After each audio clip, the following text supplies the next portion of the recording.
महिलांना भुलवण्यासाठी खराची विचित्र modus operandi समोर आली आहे। तू सुंदर आहेस, नवऱ्याला तुझी केपेबिलिटी ओळखता येत नाही असं म्हणत खरात महिलांना भुलवायचा। तसंच खरातच्या ओकस कार्यालयाची एसआयटी कडून पुन्हा तपासणी केली जाते।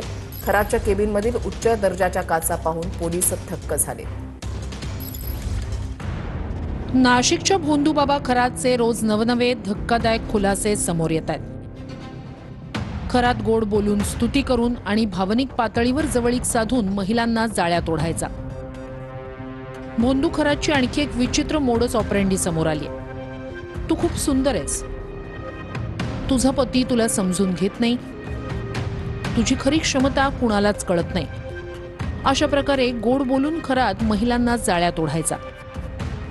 खरात समोरच्या व्यक्तीच्या भावना आणि देहबोलीचा अभ्यास करून त्याच पद्धतीने संवाद साधत विश्वास संपादन करत होता। मनातील भीती, असुरक्षितता आणि भावनिक कमकुवत बाजू ओळखून खरात समोरच्या व्यक्तीला आपलंसं करायचा।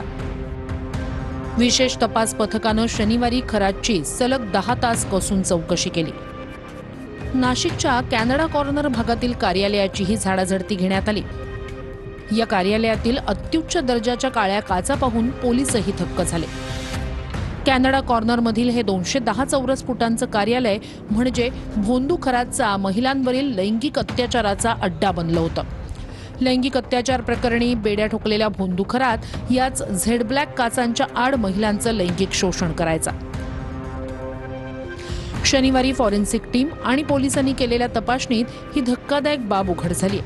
खरातच्या आर्थिक व्यवहाराची ईडीकडून चौकशी होणार असल्याची सूत्रांची माहिती आहे। खरात संपर्कातील वरिष्ठ अधिकारी, व्यावसायिक आणि उद्योजकांचा काळा पैसा जमा करून व्याजानं द्यायचा। खरात हवालामार्फत देशविदेशात कोट्यवधींची हेराफेरी करायचा। खरातच्या आर्थिक गैरव्यवहाराच्या रॅकेटची व्याप्ती मोठी असण्याची शक्यता आहे। खरातच्या आर्थिक व्यवहारांचा अहवाल ईडीकडे जाण्याची शक्यता आहे।